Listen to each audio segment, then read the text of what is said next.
नमस्कार बच्चों।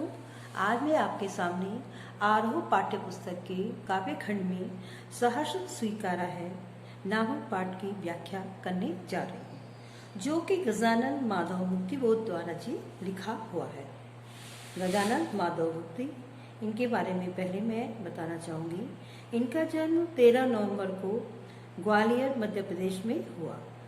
इनका पूरा जीवन संघर्ष में बीता और इनकी 20 वर्ष की छोटी ही आयु में बड़नगर मिडिल स्कूल में मास्टरी की और इन्होंने कुछ समय तक पाठ्य पुस्तकें भी लिखी। मुक्तिबोध की रचनात्मक ऊर्जा का एक बहुत बड़ा आलोचनात्मक लेखन और साहित्य संबंधी चिंतन में सक्रिय रहा।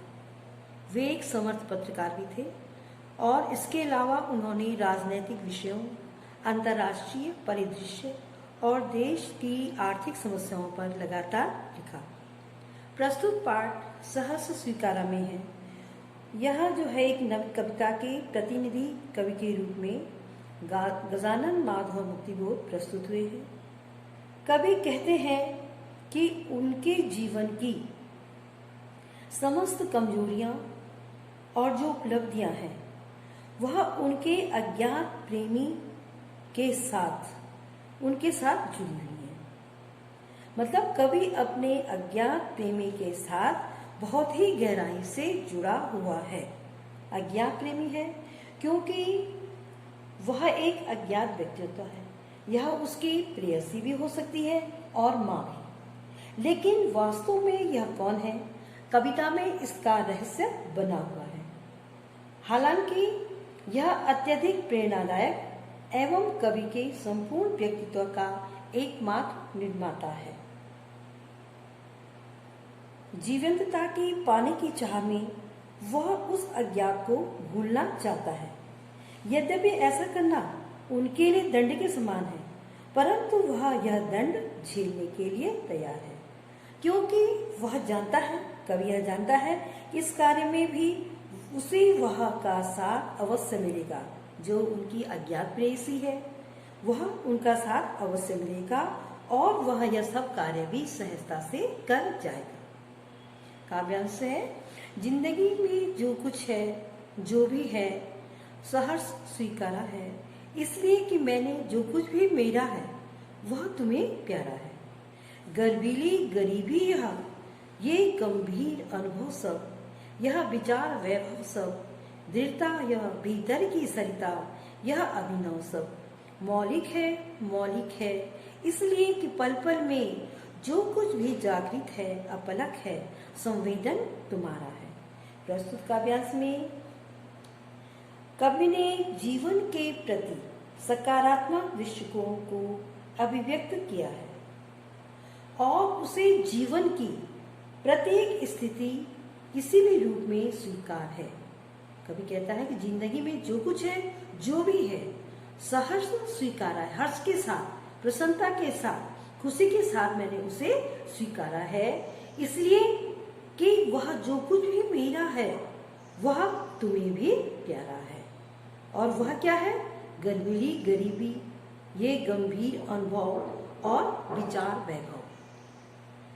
कवि क्या कहते हैं कि उन्होंने उसे जो कुछ भी अभी तक प्राप्त हुआ है उन्होंने खुशी खुशी उसे स्वीकार किया है, चाहे वह गरीबी हो या अनुभव या विचार। गर्वीली गरीबी, गंभीर अनुभव या विचार वैभव, यह सब उनके लिए नए हैं। यह सब उनके लिए क्या है? मौलिक है, नए हैं। और दृढ़ता या भीतर की सरिता या अभिनव सब, बाहर की दृढ़ता हो या अंदर की तरलता। अंदर क्या है? तरलता है, और बाहर क्या है? कठोरपन, दृढ़ता। तो ये सब उसके लिए नए हैं, अभिनव है और मौलिक है। लेकिन ये सभी सामान्य नहीं है, बल्कि विशिष्ट हैं, विशेष हैं। क्या है? क्योंकि गर्वीली गरीबी मतलब यद्यपि वह गरीब है, लेकिन फिर भी उस गरीबी में उसको गर्व है। वह उसको स्वाभिमान प्रदान करती है। ये अनुभव गंभीर है, ये विचार वैभवशाली भी है और कवि इन सबको एक हर्ष के साथ, प्रसन्नता के साथ स्वीकार कर रहा है, क्योंकि वह स्वयं को अपने प्रिय से अलग करके नहीं देख सकता। वह जानता है, वह क्या कहता है कि पल पल में जो कुछ भी जागृत है, अपलक है, संवेदन तुम्हारा है। उसके जीवन में प्रत्येक पल घटित होने वाली जो स्थितियां हैं, जागृत होने वाली जो भावनाएं हैं, सभी उसे हर्ष के साथ स्वीकार है। क्यों? क्योंकि उसके साथ कवि की प्रिय की संवेदना जुड़ी हुई है। कवि ये जानता है कि मेरे पास जो कुछ भी है और जो कुछ भी मेरा है, वह उनकी जो प्रिय है वह उसके साथ जुड़ी हुई है, और प्रिय को, उसकी प्रियसी को कभी उसी रूप में, उसी स्थिति में वह उसके साथ है। और प्रिय की संवेदना की जो संलग्नता है, संलग्नता मतलब उसके साथ रहना के कारण ही कवि को सारी स्थितियां अच्छी लगती हैं। आगे कवि कहते हैं, जाने क्या रिश्ता है, जाने क्या नाता है, जितना भी उड़ेलता हूँ भर भर फिर आता है। दिल में क्या झरना है, मीठे पानी का सोता है, भीतर वह ऊपर तुम मुस्काता चाँद जो धरती पर रात भर, मुझ पर क्यों तुम्हारा ही खिलता हुआ चेहरा है।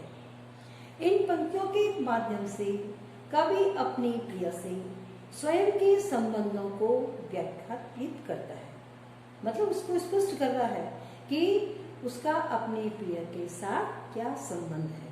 कवि क्या कहता है, मुझे स्वयं पता नहीं है कि जाने क्या रिश्ता है, जाने क्या नाता है, मुझे स्वयं भी इस बात का पता नहीं है कि मेरा तुमसे कैसा संबंध है, लेकिन मैं यह महसूस जरूर करता हूँ कि मैं जितना भी उड़ेलता हूँ भर भर फिर आता है। वो कहता है कि मेरे दिल में ऐसे महसूस होता है कि जैसे मेरे दिल में शायद कोई मीठे पानी का कोई स्रोत है, कोई झरना है, जिससे मैं प्रेम को और स्नेह को जितना भी उड़ेलता जाता हूँ वह फिर से बार बार भर जाता है, भर भर फिर आता है। मैं जितना भी मिलने की कोशिश करता हूँ, उसको खाली करता हूँ, लेकिन वह फिर उतना ही भर जाता है। मेरे ऊपर तुम्हारा खिलता हुआ चेहरा उसी तरह आच्छादित है जिस तरह पूरी धरती पर रात भर मुस्काता हुआ चांद अपनी छटा बिखेरता रहता है। भीतर वहां ऊपर तुम मुस्काता चांद जो धरती पर रात भर, मुझ पर क्यों तुम्हारा ही खिलता हुआ चेहरा है। कवि क्या कह रहे हैं कि वह जितना भी, मतलब अपने प्रेम के अक्षय स्रोत को वह जितना भी उड़ेलता है वह फिर उसी तरह से भर जाता है। और कवि कहता है कि जिस तरह से पूरी धरती पर चांद रात भर मुस्कुराता हुआ पृथ्वी पर अपनी छटा बिखेरता रहता है, उसी तरह से क्या है कि उसी तरह से उसके मन में अपनी प्रेयसी का चेहरा वह भी क्या है, बार बार भर करके आता है। और प्रिय के प्रति उसके जो अंदर अथाह सागर है, उसके लिए जो कोमल भावनाएं हैं, प्यार है या संवेदनाएं भरी पड़ी हैं, वह बाहर निकलती जाती है और बाहर निकलते ही वह रिक्त नहीं होती, वह फिर से पूरी तरह से भर जाती है। कि मानो वह अंदर क्या है, एक अक्षय स्रोत है जो कभी नहीं खत्म होता, और बाहर क्या है, प्रिय का मुस्कुराता खिलता चेहरा उसे पूरी तरह आच्छादित किए रहता है, मतलब उसके सामने हमेशा रहता है। आगे कवि लिखते हैं, कवि लिखते हैं, तुम्हें भूल जाने की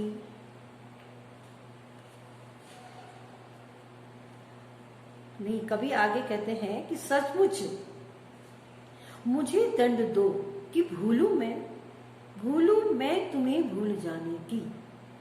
सचमुच मुझे दंड दो कि भूलूं मैं तुम्हें भूल जाने की। दक्षिण ध्रुवी अंधकार अमावस्या शरीर पर चेहरे पर अंतर में पालू मैं, झेलूं मैं उसी में नहा लूं मैं।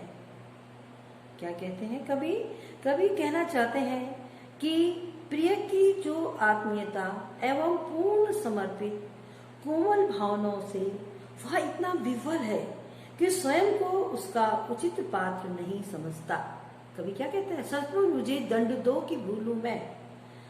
कभी कहना चाहता है कि वह अपने प्रिय से दंड पाना चाहता है, उसे भूल जाने का।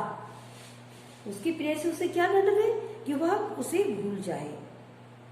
वह स्वयं को उस सघन अमावस्या के अंधकार में ले जाना चाहता है जो दक्षिण ध्रुव पर उपस्थित है, अर्थात वह लंबे समय तक स्वयं को घनघोर अंधकार में ले जाना चाहता है, जिससे अंधकार उसके चेहरे, शरीर, हृदय सभी जगह व्याप्त हो जाए और वह उस अंधकार को प्रत्येक स्तर पर झेलना चाहता है। दक्षिण ध्रुवीय अंधकार अमावस्या, अमावस्या क्या होती है, काली रात अंधकार से भरी हुई। तो कहते हैं शरीर पर, चेहरे पर, अंतर में, अपने मन में, पालू मैं, झेलू मैं, उसी में नहालू मैं। जो अंधकार चारों तरफ व्याप्त है वह उसको अपने अंदर आत्मसात कर ले। इन पंक्तियों के माध्यम से कवि अपनी ग्लानि को व्यक्त करना चाहता है। कवि का हृदय इस बात से व्यथित है कि जिस प्रिय ने उसे अपना सब कुछ समर्पित कर दिया, उस प्रिय को वह उचित प्रतिदान, प्रत्युत्तर नहीं दे सका।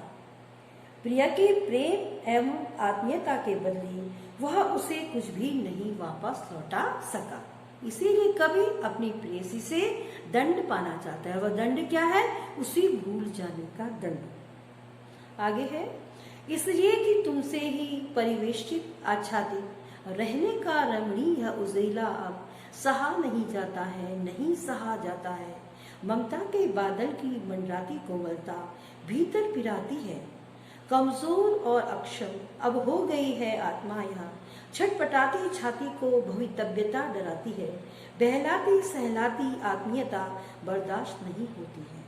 कवि क्या कहते हैं कि उसका जीवन पूरी तरह अपने प्रिय से चारों ओर से आच्छादित है। आच्छादित मतलब ढका हुआ है। उसके चारों ओर क्या है, केवल अपने प्रिय का ही चेहरा, उसकी बातें, उसका साथ में रहना।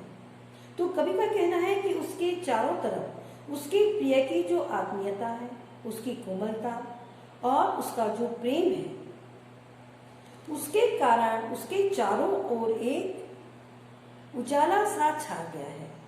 और लेकिन अब इस स्नेह का, प्रेम का जो उजाला है वह उसे बर्दाश्त नहीं होता।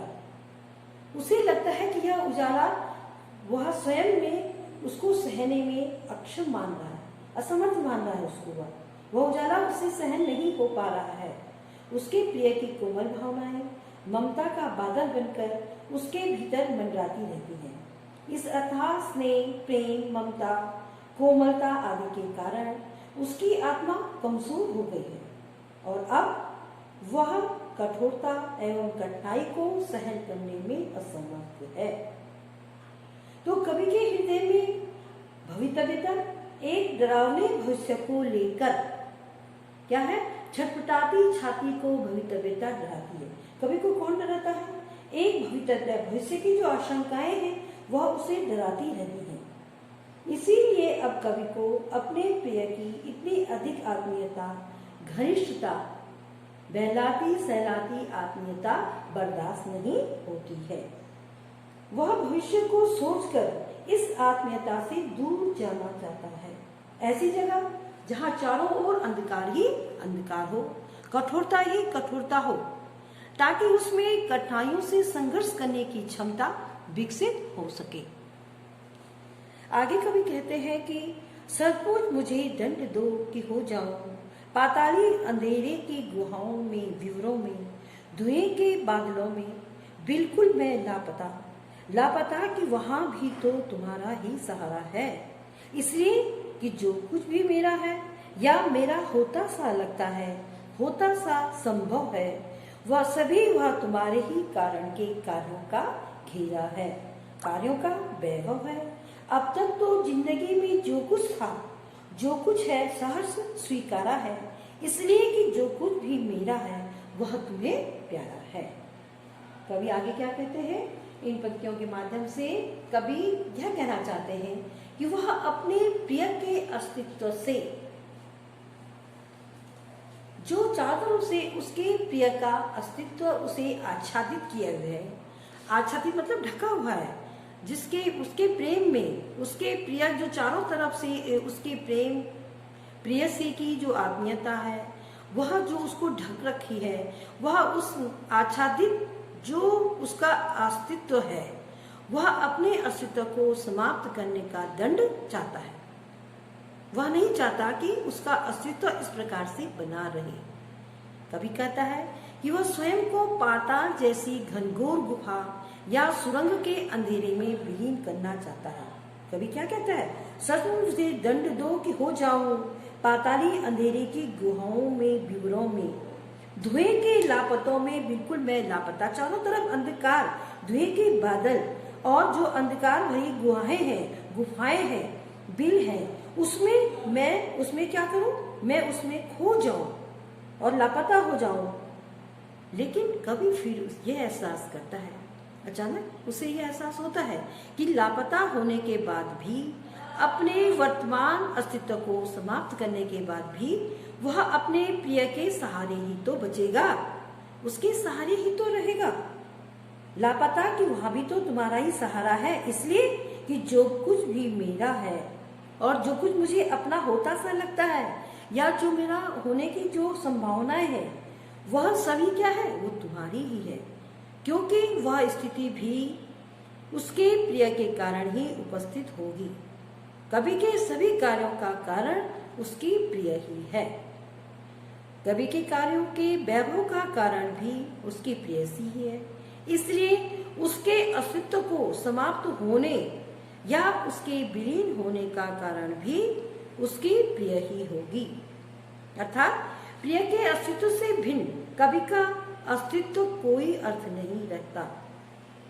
कवि के जीवन में कवि कहता है कि जो कुछ था वर्तमान में है या जो आगे भविष्य में रहेगा वह सब कवि को हर्ष के साथ स्वीकार है, क्योंकि उनसे जुड़ी सभी स्थितियां, कवि से जुड़े सारे यथार्थ कवि के प्रिय को प्यारे हैं, इसीलिए वे सभी कवि को भी प्यारे हैं और कवि ने उन्हें सहर्ष स्वीकार किया है। प्रस्तुत पंक्तियों में कवि क्या कहते हैं, इसलिए कि जो कुछ भी मेरा है वह तुम्हें प्यारा है